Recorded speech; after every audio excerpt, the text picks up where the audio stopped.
Welcome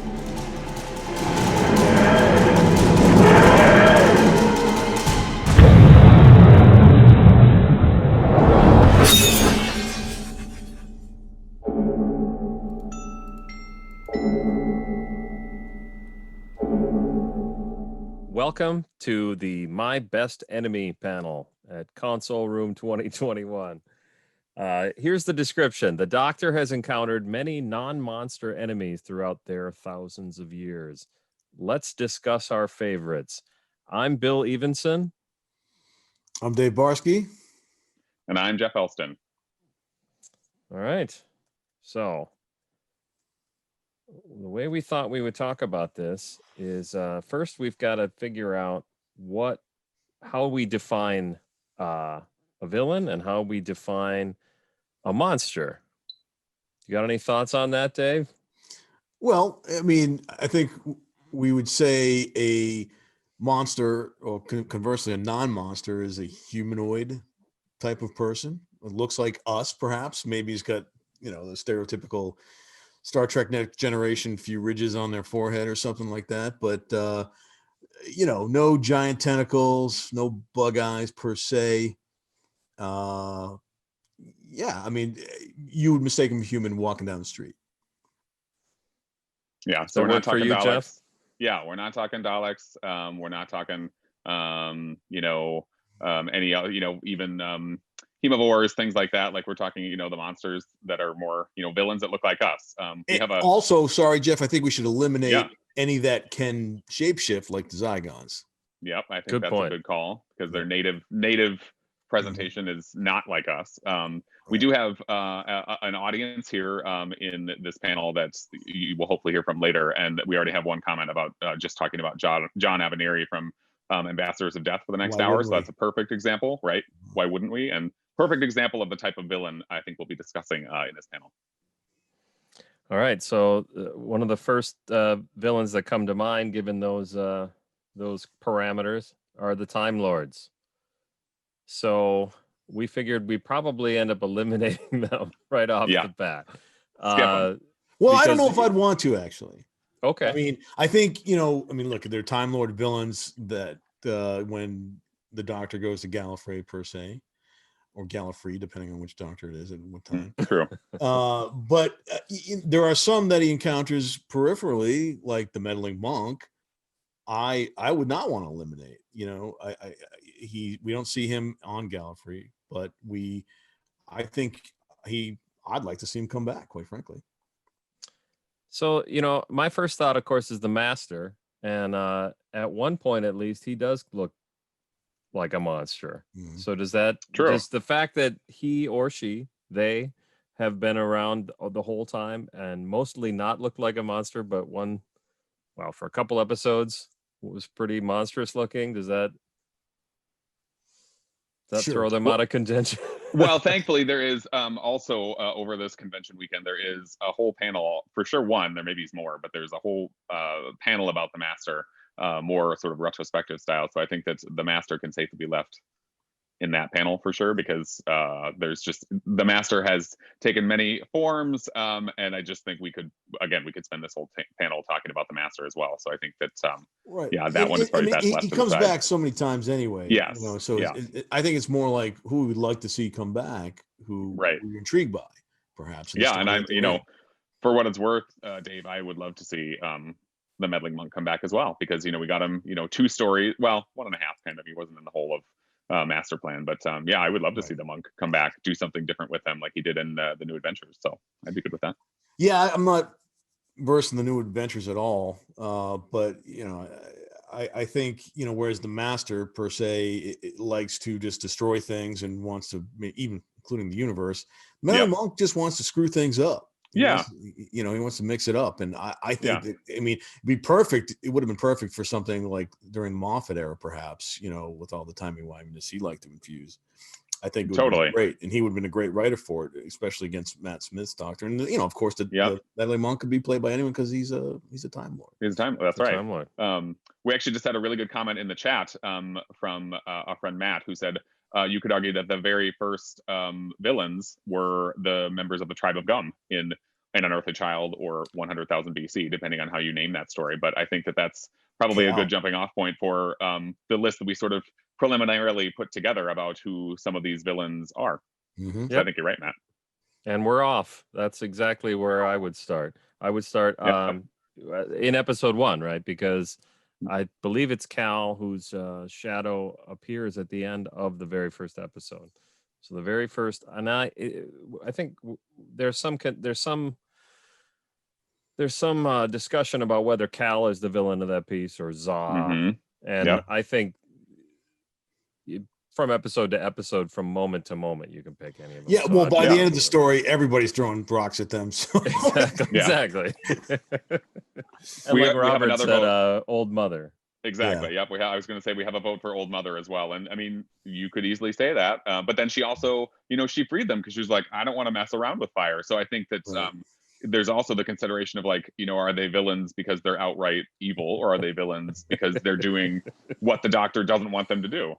Well, okay, but you don't rise out of villainous status because you have an interest in helping the TARDIS crew, even though they're not friends. Sometimes true. Yeah, that's yes. But because they're not friends, does that mean that they're enemies? They could be acquaintances. But I think Robert's got another point in the chat. Agreed. Which is that the Doctor is the villain. Well, I was actually going to say in the very first episode, he was quite frankly the villain.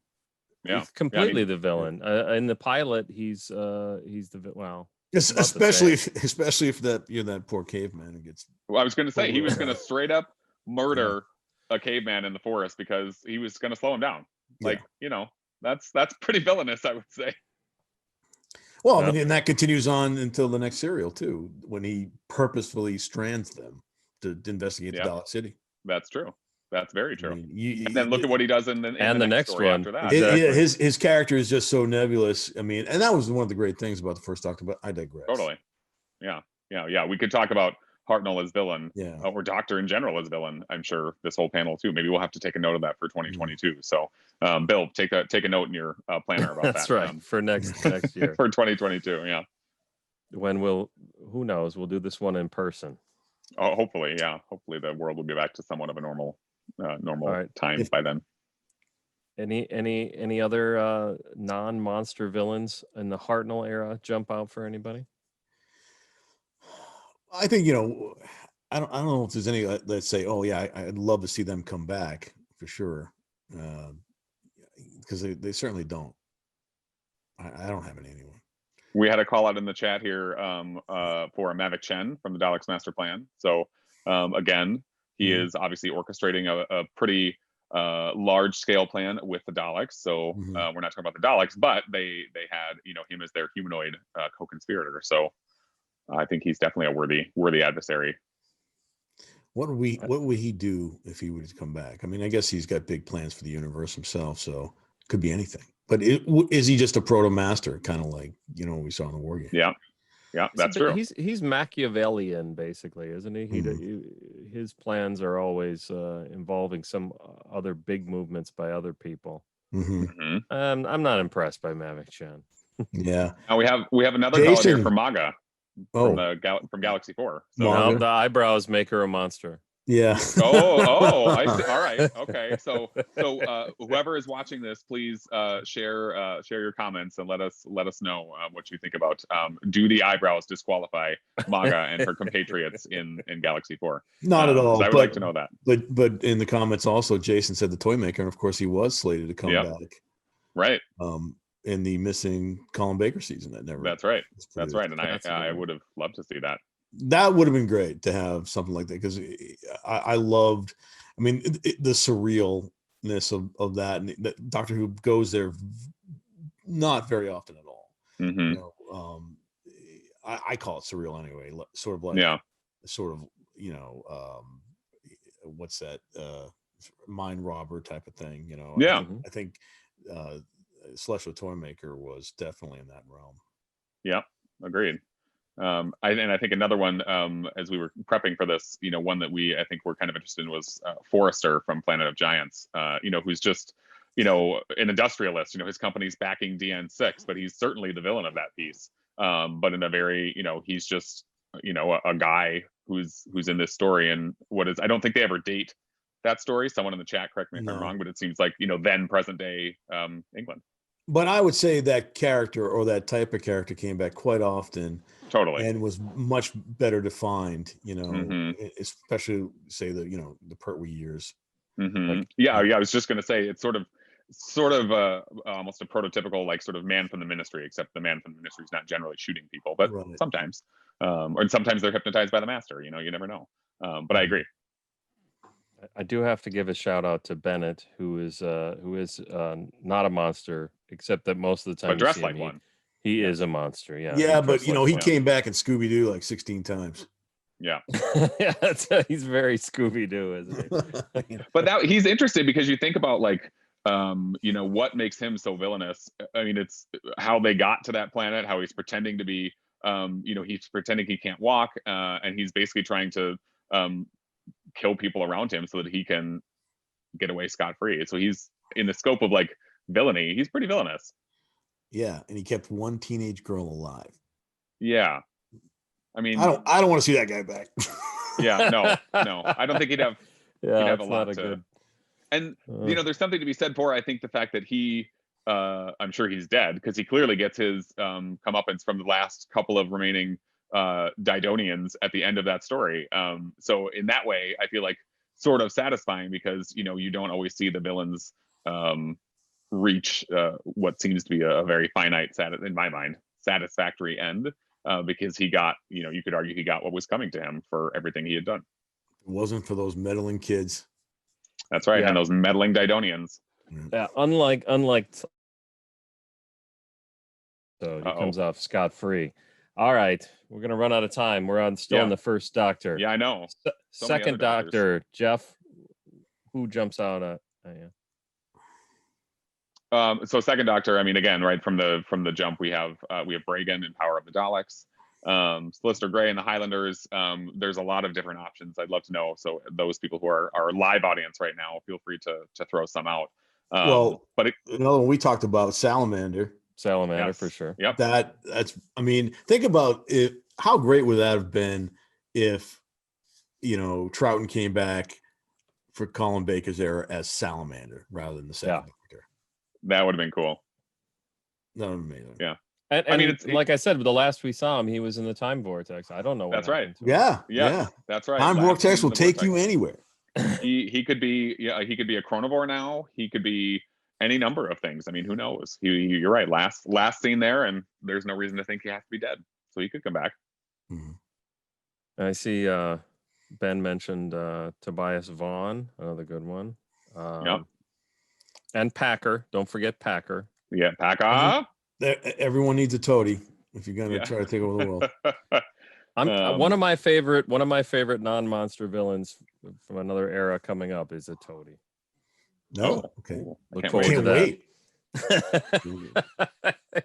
You're gonna have to wait. Well, the thing about again with Tobias Vaughn, it's like I think he was one of the best of the aiding the aliens type of guys, and we've seen that even with the Cybermen. We've seen that kind of character come back, but I honestly don't think it was done as well as it had been with Tobias Vaughn. And again, he's sort of a proto master, because all through the Pertwee era, the master was doing the same thing he was. Yeah, agreed. All right, clearly this panel has gone off the rails, judging by the chat. Get us back on track. Who's your favorite in the third Doctor area there, Dave? Jeez, I haven't even thought about that. That's a tough one. Because it's so it's so Earth-based for the first half. But there's some there's a ton of them. There's the Master dominates the 8th season, of course. But I mean, I like the Invasion of the Dinosaurs, the cultists that want to bring back the dinosaurs and change the planet that way. I love that. Operation Golden Age. Yeah, that's right. Golden Age. And something, again, as we were prepping for this, something that I thought was very interesting, that Bill did very thorough research. So if you have the chance to do a panel with Bill, definitely do it.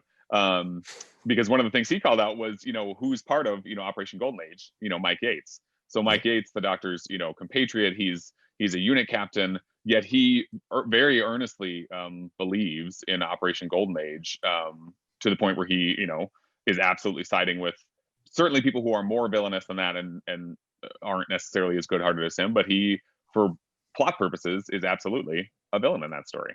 And then gets to come back in Planet of the Spiders. I don't know if you'd call it redemption, but he's there. So yeah, I think that's redemption. I think so. I mean, he's certainly not villainous. He fits right in with that crowd at the the monastery as well. He's looking for himself. He's trying to find himself, and you got Lupton, the angry salesman, who was let go after 25 years. Yes, yeah. And but again, he's just another sort of he's another master who's master type who just stumbled onto an alien race who he wants to aid for his own machinations as well. Right. Yeah, exactly. He's someone who, is sort of a frustrated salesman who becomes this villain because, again, ostensibly he's there to sort of find himself and find power, he says, and he does, and he takes immediate advantage of it. So that's someone who, clearly had a purpose in mind, whereas, again, Yates was never villainous to begin with and just sort of sided with the wrong group of people.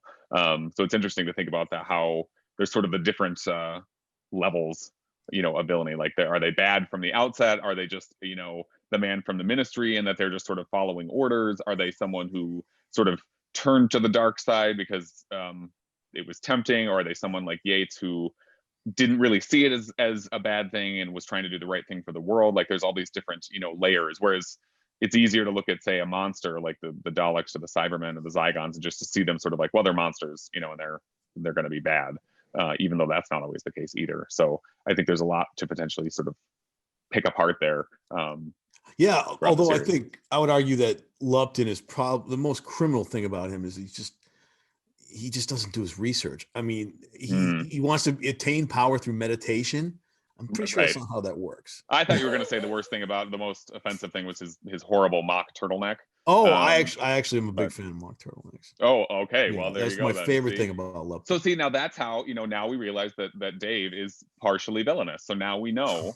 Start off that way. A lot of them did have that. I mean, didn't the war chief have turtlenecks? And he sort of had a tunic with a big medallion, but sort of similar. Yeah, I can see. No matter what. Yeah, it was very bordering the 70s look. Yes, agreed.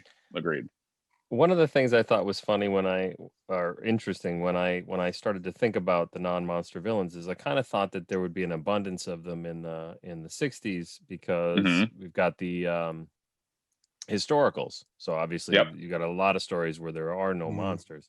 Right. But I think you might even have more of them in the Pertwee era, just based on numbers, right? Like we talked about Operation Golden Age. Interchangeable. It's the same thing. And then you got something like Global Chemicals or everybody in Devil's End and the Demons. There's just tons of people that are willing to sign on for any kind of villainy. And they're all just on Earth because, of course, as we know, that's where the plot is. Third Doctor's, a lot of the Third Doctor's adventures are on the Earth. Right. Or even alternate Earth and Inferno. I think some people have been mentioned in the that was the sign of the times. I mean, 70s, unlike any other, somebody's more than any other decade.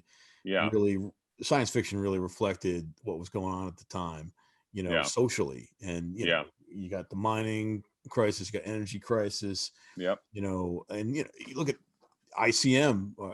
Was it ICM? IMC. Yeah, ICM's my agency. Come on, they're villains too. Only a part-time fan, obviously. But again, I mean, they're on another planet, but they're humanoids. What? And you bring up a good point, Bill, because there is this abundance of them in the Pertwee era, and I would love to know. And Ben just called out Stallman as another one. I totally agree. I mean, I think like everybody loves Inferno. And I would love to know, like, I'm sorry, Stallman's the guy who's bad in both universes, right? 100%. He is nothing but consistent. Yep. Yeah. You know what you're going to get from Stallman. Gas and evil. But do we think that was there a difference in the quality of the villains because of the abundance of them in the Pertwee era?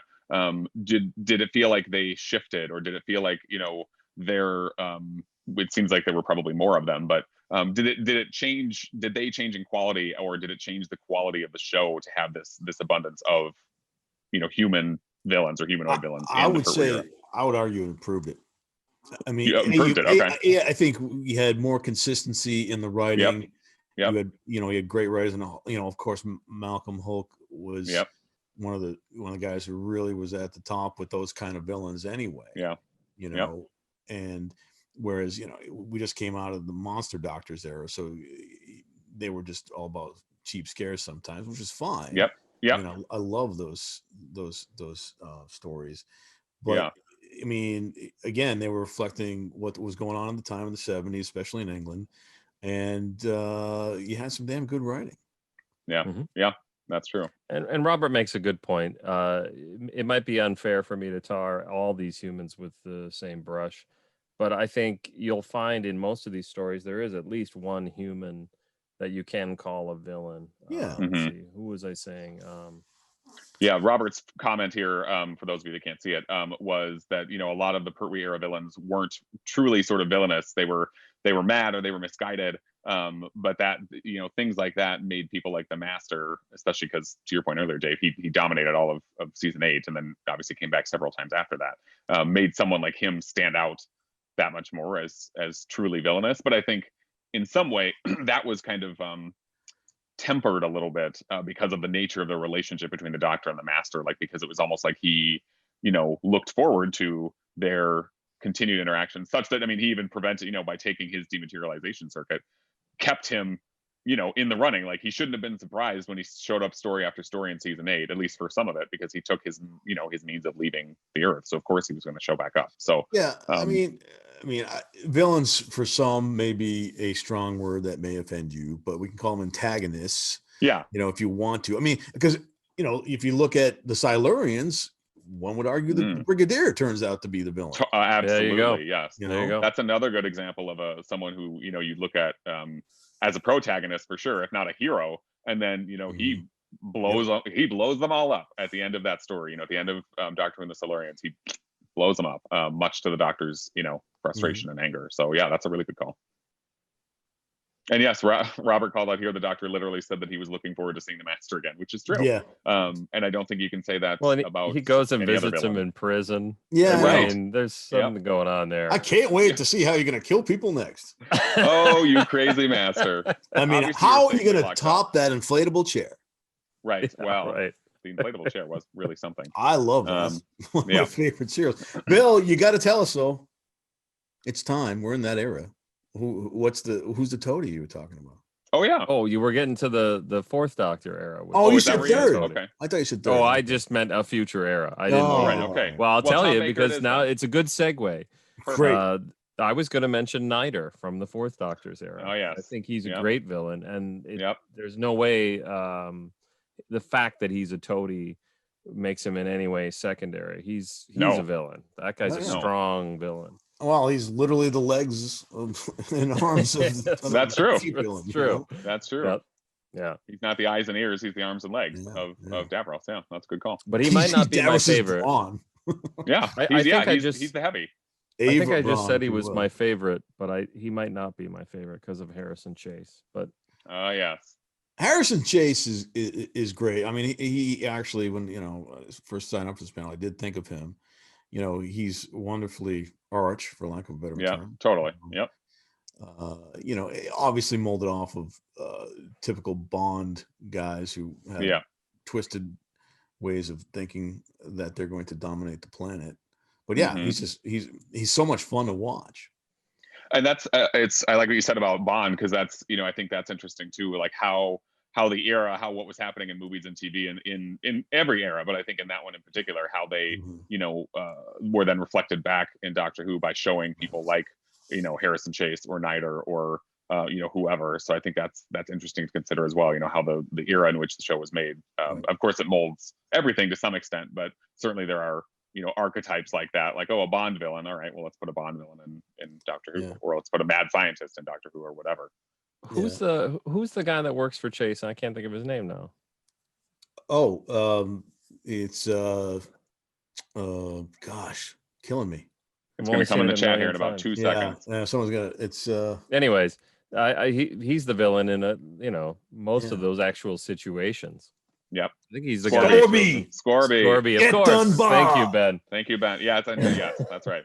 Scorby and Dunbar. How can I forget that? I mean, well, and Robert brought it up in the chat. Is Davros count because he's human? Of course he does. Yeah, but unfortunately, they played him to death. Yeah, that's true. And again, the physical look, because his bottom half is a Dalek machine. Yeah. I think it's easier to lump him into sort of the monster category, but he's absolutely a scientist. We see him in the modern era, we see him as a boy, as a humanoid, completely humanoid looking boy. So he's absolutely falls into this category, I would say. Well, no comment on that part. But the top. So what you're saying about Davros is you consider him more monstrous on the bottom half, and you think he looks pretty good on the top half. You're saying he's monstrous because he's in a wheelchair? That's disgusting. That's disgusting. No, I'm saying because he's in a Dalek travel machine, it's easier to lump him with Daleks. So no, that was his wheelchair. Got an eyeball in his forehead. He does have an eyeball in his forehead. That's true. But theoretically, that was his wheelchair first, and he based the Dalek skirt on his own. I agree. Yeah. Yep, that's true. Yeah. Is he a villain? Shell.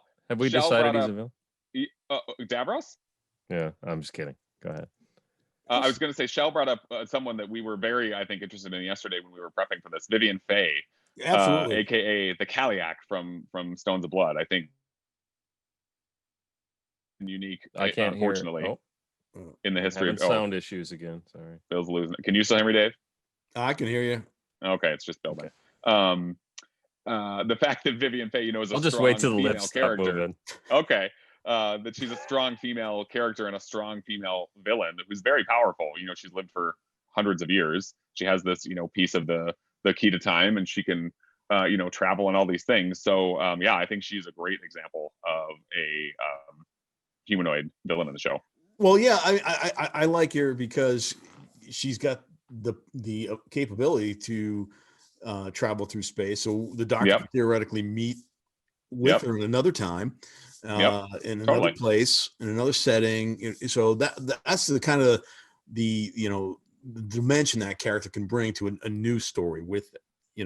As opposed, I can't see Niter off of Skaro at that time and place. Agreed. Agreed. And although they found a way to keep Davros alive for thousands of years, story wise anyway. Yeah. But kind of along those lines, my number one, every time I'm asked this question, what villain you want to see return that hasn't returned yet? For me, it's Magnus Greel from the Talon to Wing Chiang. Because he's from the future. They give him a mini history within the context of what his character was and what he did in the 51st century. He knows about time travel. He claims he was the first to travel in time, maybe on planet Earth, but he also knows of time agents. So he knows there's people from other planets. Yeah. So we could meet him in his own time or anywhere else. Yeah. Perhaps, when Lee Sen Chang found him, maybe that wasn't his first experiment in time travel either. Yeah, and I think you've got probably villains like him.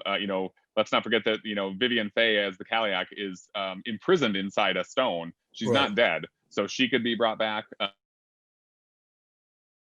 Miss Winters from Robot. So again, that's another villain, another strong female villain that could easily come back. That's a really good one. Yeah. Yeah. You could totally envision a story where she's getting revenge on the Doctor or on the establishment. And again, it's interesting because.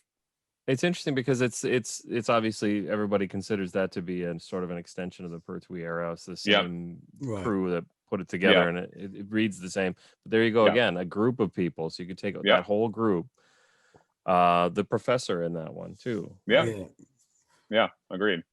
And then Matt reminded us that there you go. If anyone listened to the Sarah Jane audios that came out in the early 2000s before the Sarah Jane Adventures. Miss Winters actually does make a return visit in those audios. So I'd forgotten that, but yeah, that's a good call. I hear we're at the halfway point now. And we're at the fourth Doctor, which seems like we're doing it about the way you'd expect. Yeah. From this group. Good. That means we can skip the entire new series. That'd be awesome. Yeah, we can kind of glaze over the next few Doctors, I think. when you mentioned Magnus Greel, I was going to argue with you and say, but his face is all melted, which lead me into no, but that happened because of his time travel experiments on Earth, because he kept on wasting himself. I'm saying Magnus Greel before he experimented with time travel and the villainy that had then, or previous time travel experiments that he did succeed in. Mm-hmm. Okay, because I was going to use it as a segue to George Cranley from Black Orchid. Yes, Matt just mentioned it in the chat, and not a monster. I mean, again, not a monster. I mean, he's just he's deformed. You call that monstrous? I mean, you could easily say he was a victim because he was held prisoner. Yes. Just because of of what happened to him on his travels. I got to stop looking at the chat. Robert just typed here. Commander Maxwell. And well, I guess Colin Baker, Maxwell is a. He kind of is a villain there. Yeah, sure he is. Villain in the Fifth Doctor era, absolutely. What else do we got in that one? Lytton was another one we talked about. And he's an interesting one because of he straddles two doctors, because he obviously shows back up again in the Sixth Doctor era, but it's then revealed that is he really a villain? That doesn't necessarily take away from the fact that he seemed pretty clear to be a villain in Resurrection of the Daleks with the Fifth Doctor, but when he comes back, not so much. Yeah, and Ben brought up one that I was just thinking of, Modron, who also has been alive for God knows what that guy's been doing for millions of forever. years. I mean, perpetual regeneration. So he could fit into stories and on any planet as well as that ship traveled. And Shell brought up another also one. mentioned. Go ahead.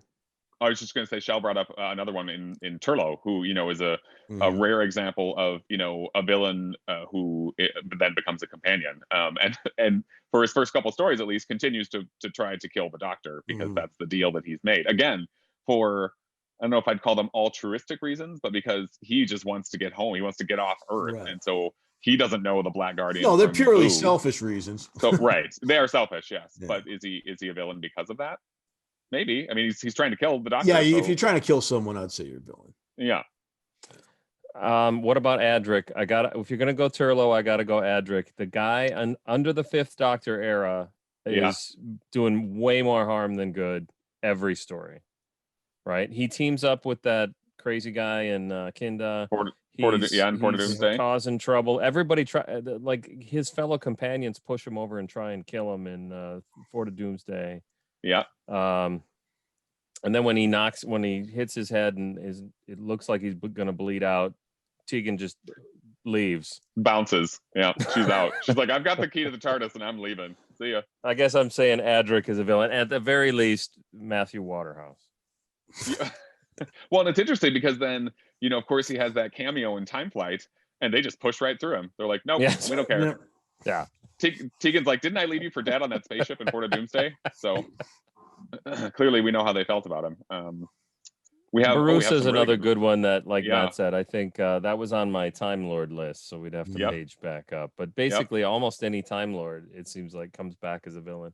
Rassilon, we'll hopefully get to if we ever make it through this. If we make it to the new series, Captain Rack from Enlightenment, another strong female villain. I would at least say the Eternals would be interesting to see again. Totally, yeah. I thought Captain Rack was a little arch.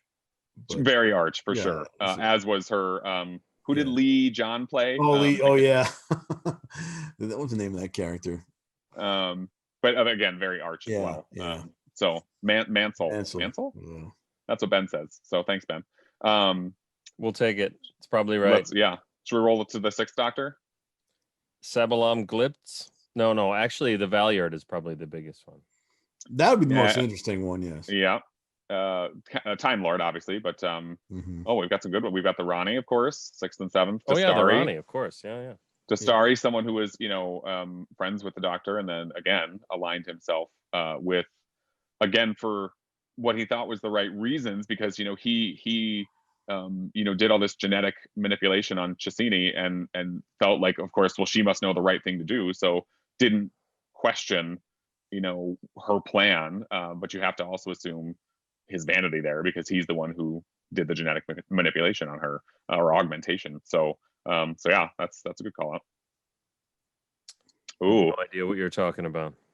The Two Doctors, Bill. It was a Sixth Doctor story. So. It also featured the Second Doctor and his companion Jamie McCrimmon. Anyway, I'm sure people Couple watching this Sontarans, know it. real skinny ones. The skinny, tall ones. Yeah. Yeah. I don't know if they count in this context. I don't watch the color ones so much. Just the black and white ones. Okay. So there's a little chat here happening about were the Immortals in Can You Hear Me? So the recent Jodie Whittaker story. Were they the same as the Eternals in Enlightenment? I think you could easily make the argument that they are. Chibnall certainly doesn't know because he's an idiot. Stay tuned for our Chibnall panel coming up later this weekend.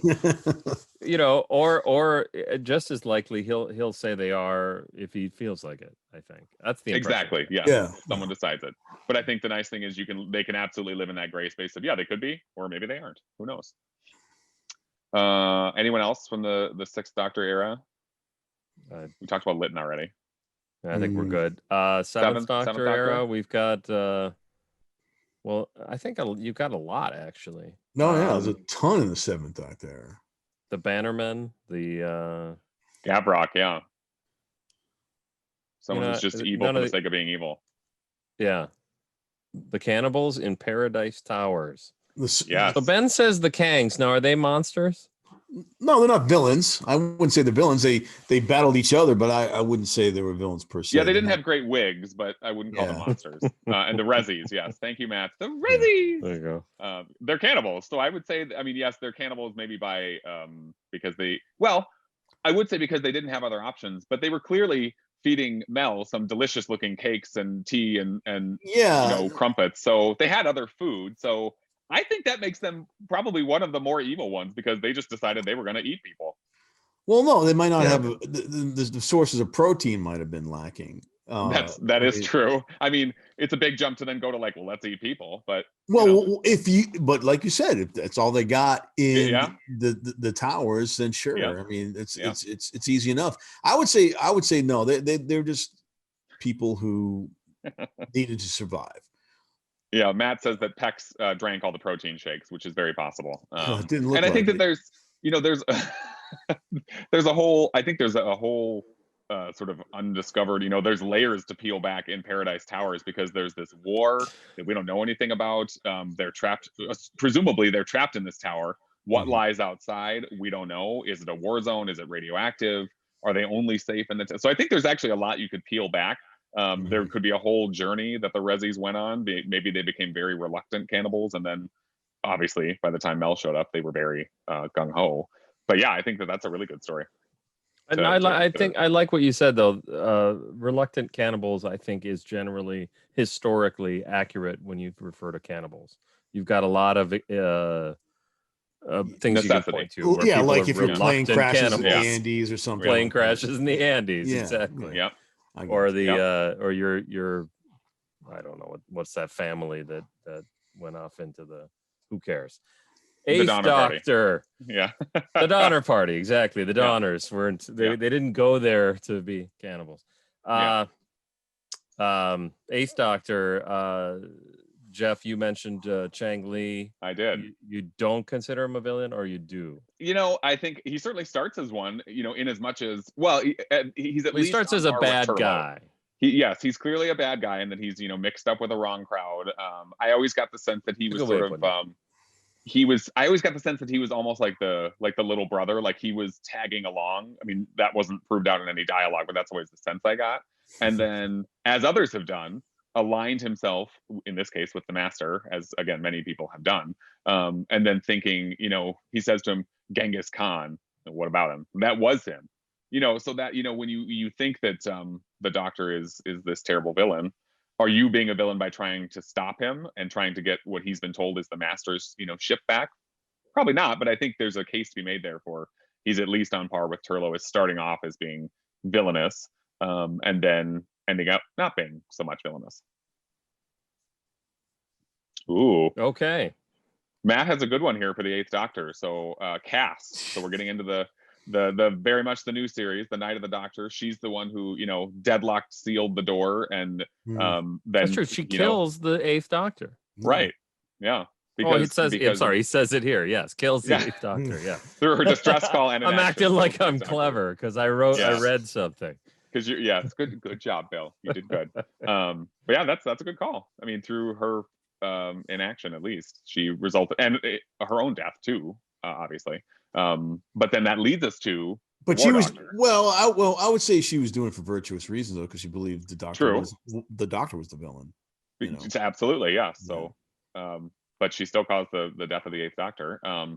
Doesn't everybody have their reasons? I mean, that's true. That is true.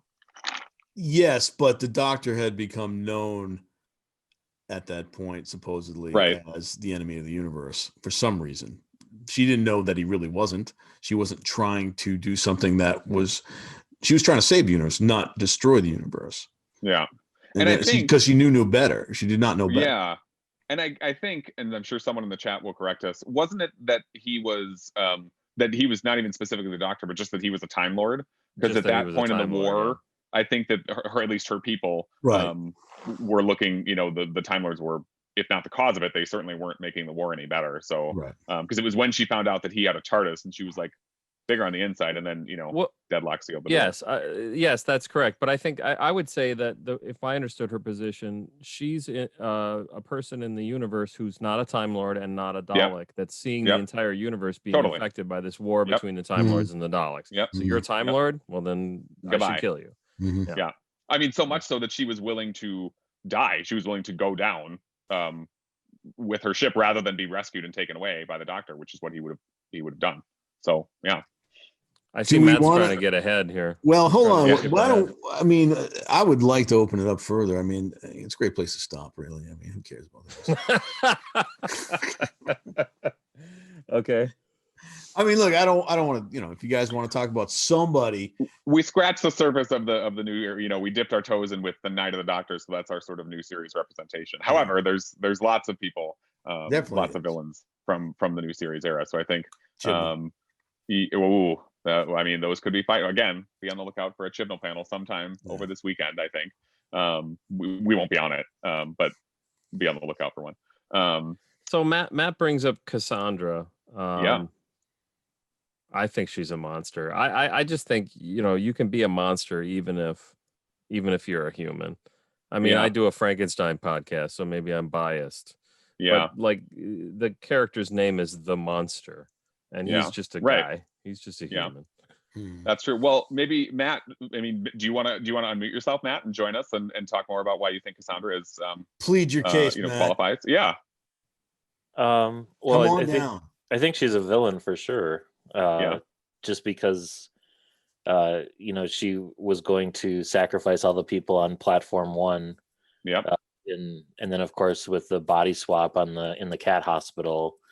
But it's interesting that the Doctor gives her more than one chance to redeem herself, and the 10th Doctor casts himself as someone with who doesn't give out second chances, but maybe it's because the 9th Doctor crossed her before, so the counting resets. I don't know. Well, yeah, and it's interesting because that was obviously very early in the 10th Doctor's life. So is that the start of him, and then he grew into that sort of no second chances, as we learned later in his tenure. But I guess he actually said that in the Christmas Invasion, didn't he? So yeah, that's a really good call. Well, I mean, listen again, the whole nature of the series is timey-wimey, because we could find out if she was a monster in a humanoid form before she became a stretched out face. Yeah. Yes, and Natasha here said she's a great example of someone who's the kind of villain that's just in it for themselves, right? Which I think is accurate, an accurate way to describe her. Well, I like the other thing she said about Thanos as an example of the best villains are the ones that think they are doing it for good reasons. I think that that really is true. Then those are the most villainous in a way, because they actually have a point. You can't convince them. Yeah, that goes back to Operation Golden Age. Right. Exactly. It's harder to get them to see the light or the right way to do things when they feel like that's what they're already doing. So yeah, that's a good call. Yeah, your mind does not have to be twisted for you to be, an evil villain or You're right. Yeah, totally. Yeah, you don't have to be insane or whatever. Like, you can just be like, no, this is the right thing to do. Matt, were you going to say something else? Oh, I was just going to point to the was it Roger Murray Leach? I forget the actor's name in Rise of the Cybermen. as another example. Roger Lloyd Pack. Or Roger Lloyd Pack. I knew it was a three-word name. Well, Roger Murray Leach was the designer. Oh, that's right. The production designer. Yeah. You mean John Lumick, or what are we talking about? Yes, Lumick. Yeah, that's the actor who played him. And Matt, you were pointing to him as an example of someone who thought he was doing the right thing and then discovered to his peril that he was not. Yeah, like I think he started with the cyber conversion program with the best intentions, but it quickly runs away from you. Right. Well, Robert also called out the Cybermen here and how they were once human, and we count them as monsters, which is true. I think that obviously in their initial beginnings in the 10th Planet with the the human-looking hands, and then later in the new series with the Mondasian Cybermen in the Capaldi era, and then also of course I'm going to blank on his name, the Lone Cybermen from the most recent series with the 13th Doctor, where you could even see sort of half of his face. Like, I think that's a really powerful reminder that yes, we sort of class them as monsters, but they were very much human. And I think some of that comes from the fact that they were very really from the 10th Planet treated almost as robots. You could see the human hands in that first story, but they didn't even have they just had sort of the mouth opening. They didn't even really have mouths you could see. So yeah, I think that's an interesting path to go down. It's a good visual reminder of that, but you could say the same thing about the Daleks, right? They were basically that's human. True. That they were once called dolls, according. Yeah, but I think they started breeding the mutants, what was inside the Dalek as so they're not really humanoid for the most part, right? I mean, the race was, but they started breeding the Daleks to be the mutants so they could fit inside the travel machines. Mm-hmm. Yeah, right, who's more monstrous, the Daleks or I guess the Daleks, especially when you see him pull that one out in Genesis. Well, I guess they do it. I mean, the terrible thing about the Cybermen is it's really tragic. I mean, the society was dying, and they made a mistake, and they made themselves monsters. I mean, it was not, they didn't want to be what they became. Yeah, it was sort of like an evolution. When we saw who was going to be on this panel, none of us are big listeners of the audios, but I think everybody probably has heard Spare Parts, right? That was the one where you really saw. Oh, you haven't heard? Okay. No. Well, they did a really good job of establishing that, I thought. Yeah.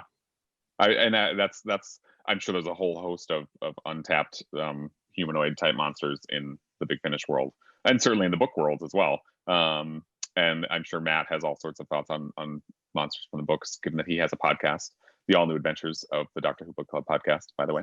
Check it out. I've heard of that. We have a good question from Ben. Are there any humanoid villains that just don't work? What just don't work? In what sense? In what sense? Yeah, feel free to unmute Ben and say more about that. Yeah, Ben, unmute. Okay. Well, like, I'm thinking like Percival and the Time Monster. He's like a terrible accomplice to the Master because he's all whiny and crying and stuff. Mm-hmm. But like, what I'm trying to ask is, are they like, we think Tobias Vaughn is great, but maybe Zaroff is terrible. Yeah. Like, I guess what would you see as? We talked about a lot of the positives. What do you see as some of the negative humanoid villains, or the ones that just don't work in the story of the show? Yeah, or do they just seem like someone like Zaroff, who just sort of seems almost like a caricature? Like, is he? You mentioned archetypes, Dave. Like, is that all he is? I mean, I think you could argue that for him, that's probably true. I'm sure there's others that are that way, that are just sort of like a proxy for like bad person, and they don't have a ton of depth to them. You don't know, like, it's like what you were saying about Magnus Greel, Dave. Like all this stuff about him. He's not just like this sort of faceless villain that happens to be in Victorian London. Right. I think Ben, the issue is a broad definition why it doesn't work. Like, if you go to Zaroff, it's because like we said, it's a stereotypical sort of arch performance that just takes credibility away from the character itself and what he's trying to do. So he's a mad scientist, and he's just a little too mad, over the top mad. But there's bad acting, there's bad writing, and bad costuming as well. Yeah, and Robert has a good point here in the chat about how Zaroff. Why don't you unmute, Robert, and say more about what you think about how Zaroff maybe was better, and we just don't see it. Well, getting episode 2 back now, we can see him where he's not acting over the top. And when you listen to episode 1, again, he's not being over the top. And for many years, all we had was episode 3, and people only saw that and didn't really listen to the audios.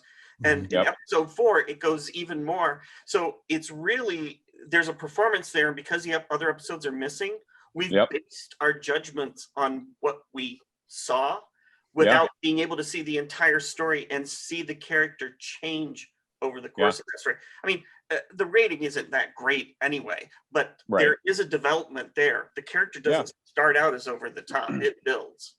Yeah, that's a good point. Well, yeah, no, it definitely. I definitely agree with you. I think though, does the building is the building of the character even effective though, because he goes so over the top. That's the issue. I mean, he might have been normal, and you do see an evolution, for lack of a better term, of the character. But does it fail because he's just so over the top in the end? Because that's what you're left with. Well, I think we have other characters that we see, like Hindle becoming unhinged and Kinda, and that it's just handled better because there's a better director and the script writing better. And if it had been handled better, I don't know whose fault it is, whether it was scriptwriter, director, the actor, but if it had been handled better, I think that story could have been exactly the same as the Hindle one. That's all I'm saying. Well, that story has a few problems. It would have to be a pretty big change, in my opinion. I don't know. I'm not a big fan of the fish people effects and stuff like that. I actually kind of think they're fun. The like, considering when it was made. Well, it is fun. It's fun, but it's not great Doctor Who. Yeah, I don't know. They were trying to go on and on about it, and that's why I appreciate it. I mean, totally, basically, an aerial ballet. That they were pulling off. But I digress.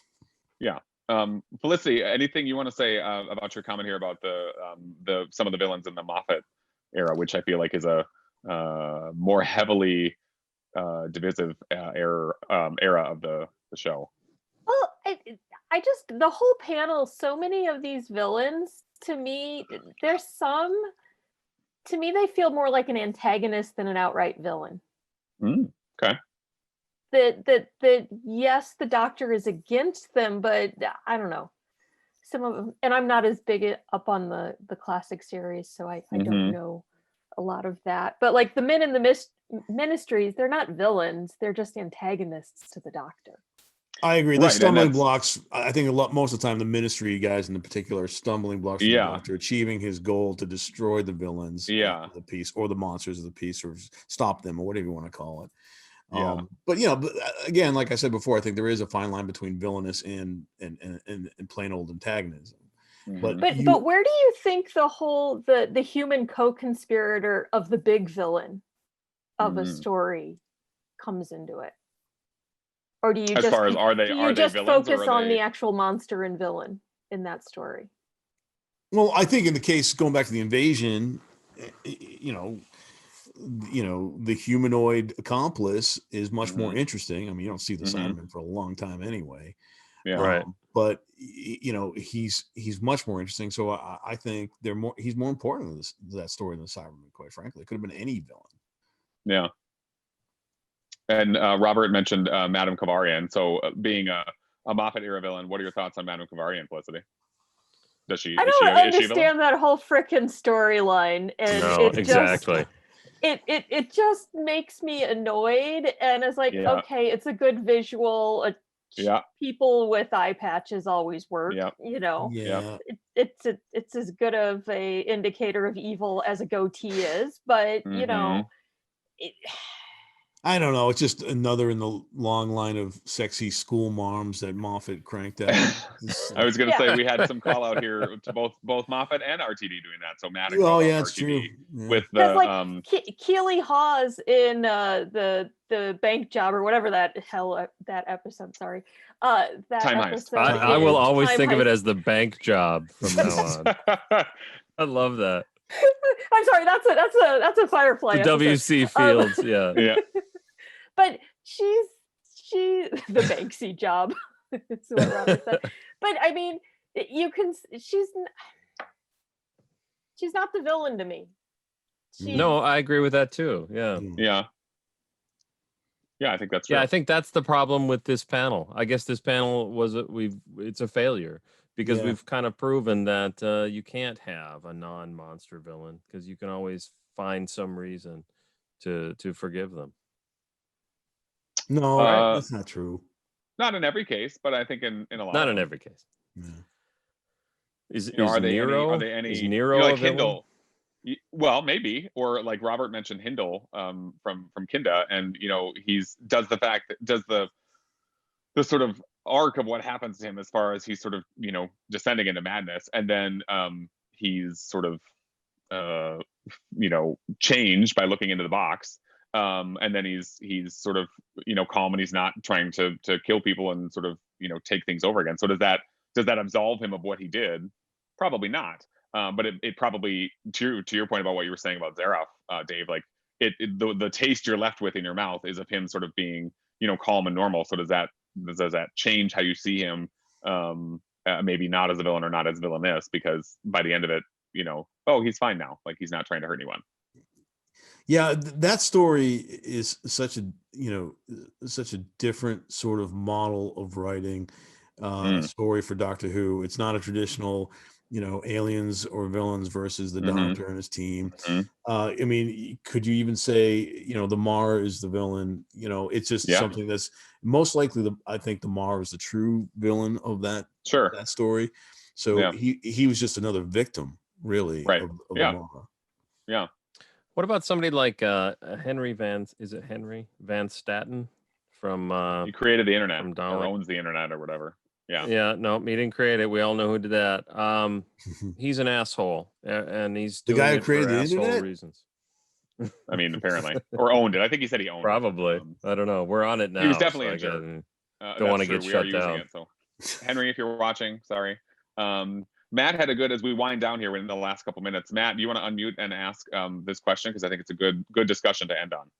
Sure. So just wondering, like with Doctor Who, what works better overall? A non-humanoid alien type villain or creature, or a human villain, or is it good to kind of have a variety? Just depends on the writing, man.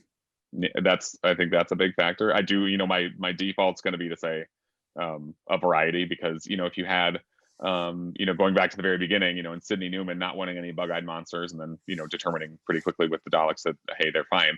But think of every story, especially in the early in probably the whole black and white era, if you didn't have things like sort of stories like the Aztecs or Marco Polo, or even stories like Power of the Daleks, where you have obviously Daleks, but you have then people like Bragan, and you have these layers. So I feel like you have to have that variety, because otherwise it would just feel too samey. You'd end up with too many Daleks, too many Cybermen, like too many of those same type of stories, especially because there's only so many stories you can tell. Like they're taking over the universe, they're taking over time, and there's only so many stories you can tell with them.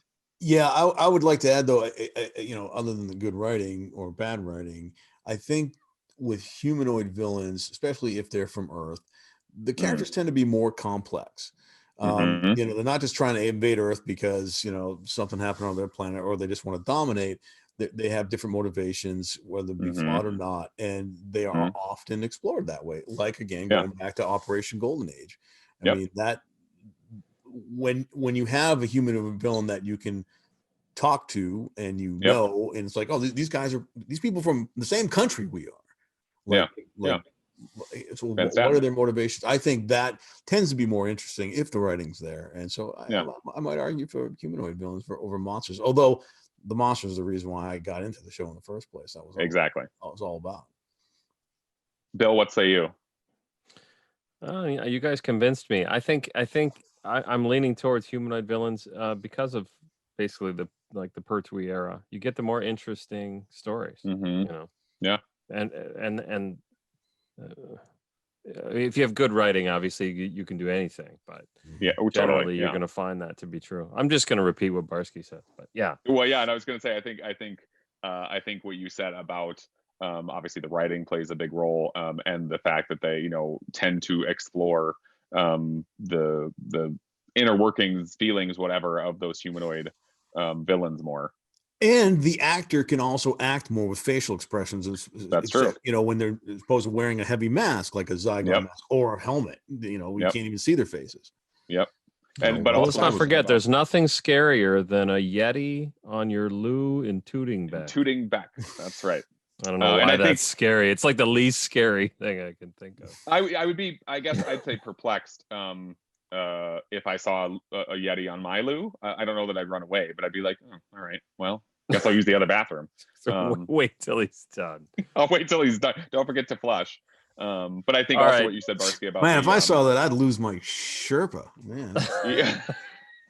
But you're right about, as we end here, like the monsters being a draw. I mean, how many people can say like they got sucked in because they saw a Dalek, or because, those of us in the US saw like, the end of, episode whatever of this story, and they're like, I didn't know what that thing was, but I had to come back to see, maybe it was Creature from the Pit. You're like, I had to come back to see what that giant green thing was. I'm sure that's probably somebody's first story. How often have I heard that? Shell said Alpha Centauri. Yep. Perfect. Shell's they keep coming back at least. Yep. Yep. So there we go. All right. Well, I think we're good to wrap up now. Mr. Moderator Bill, what do you think? Bill? Oh, he's gone silent now. I was pretending to be locked up. I know. That's what I was hoping. I expect nothing less from you, Bill. Oh boy. No, it was great. All the right. panelists were great, and I think the audience was awesome. Thank you for the questions. Yes, absolutely. So, thanks a lot, everybody. Yep, there'll be more panels, I think, throughout the weekend, both pre-recorded and live. So we'll be on some of the live ones, I think. Don't ask me what they are, because they're not happening for us for a while. So look at your schedules, and we'll see you. We'll see you at Console Room. Well, where's the con suite? I don't quite know how to get there. I haven't figured that out yet. I hope there'll be a virtual con suite, or maybe we could just somebody's just bringing me stuff. So thanks, Jackie. Yeah. Bye now. Cool. Bye, Thank everybody. you for watching. Thank you for attending. See you at the next one.